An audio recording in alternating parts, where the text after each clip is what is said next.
상생금융과 홍콩 H지수 기초 ELS 손실 사태 등 올해 1분기 금융지주들의 실적은 그 어느 때보다 일회성 요인에 많이 좌우됐습니다.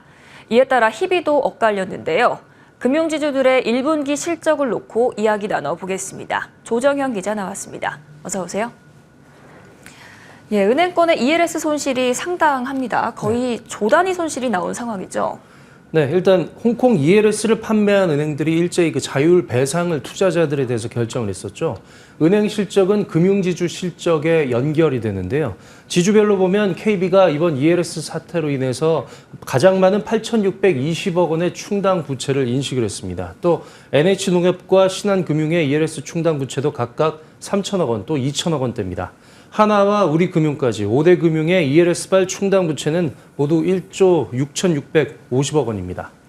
예, 그렇다면 1조 6천억 원만큼 순이익이 깎였다, 이렇게 보면 되는 건가요? 네, ELS 배상 영향으로 말씀대로 5대 금융지주의 지난 1분기 순이익은 전년 1분기와 비교해서 작게는 4%, 크게는 30% 이상 급감했습니다.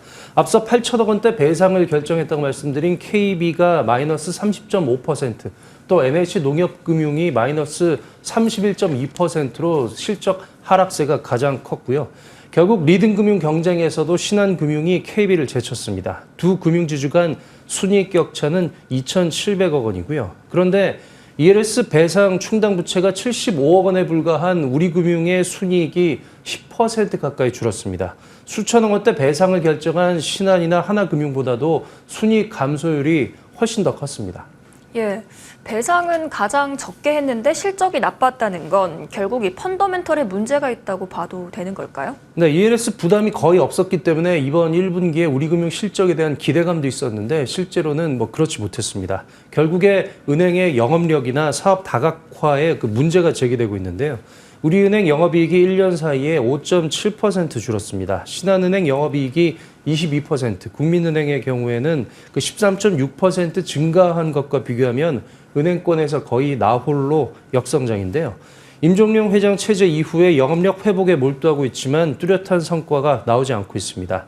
여기에 비은행 계열사인 우리카드 순이익이 37%, 캐피탈은 15.4% 줄어서 이 증권과 보험 라인업이 없는 지주 실적에 한층 부담을 안겼습니다. 예, 이번 실적을 보면 말씀하신 우리금융과 또 농협금융의 부진이 두드러집니다. 두 곳만 1조 원 미만의 순이익을 기록했습니다. 네, 농협은행 영업이익은 5% 늘어서 그래도 무난한 성적을 냈는데요. 비은행 계열사의 순이익 증감률을 보면 농협생명이 마이너스 31.6%, 또 농협손해보험이 마이너스 24% 등으로 동반 부진했습니다. 이 증권사를 제외하면 농협금융에 별다른 버팀목이 없다, 이렇게 볼 수 있는 상황이고요. 우리금융이나 농협금융이나 공교롭게도 모두 관료 출신 회장을 두고 있는 금융지주인데 이 은행 영업력 개선이나 비은행 강화, 어떤 면에서도 성과를 제대로 내지 못했다고 볼 수 있습니다. 예, 이 거대한 일회성 위기 요인을 5대 금융지주가 똑같이 마주했지만 결국 근본에서는 지주마다 상황이 다른 것 같은데요.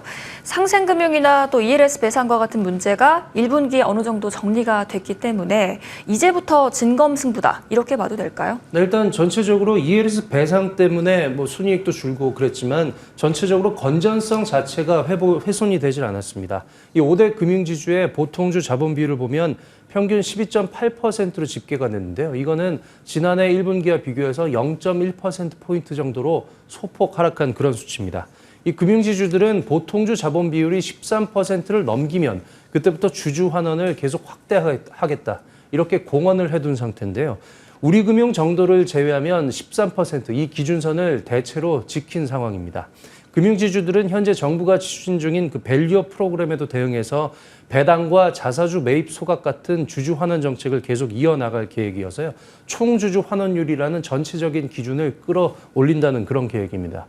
진옥동 신한금융지주 회장 설명을 직접 들어보시겠습니다.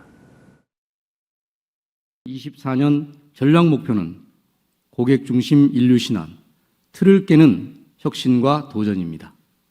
업권의 틀을 깨고 혁신을 주도하며 신한의 가치를 높여가도록 하겠습니다.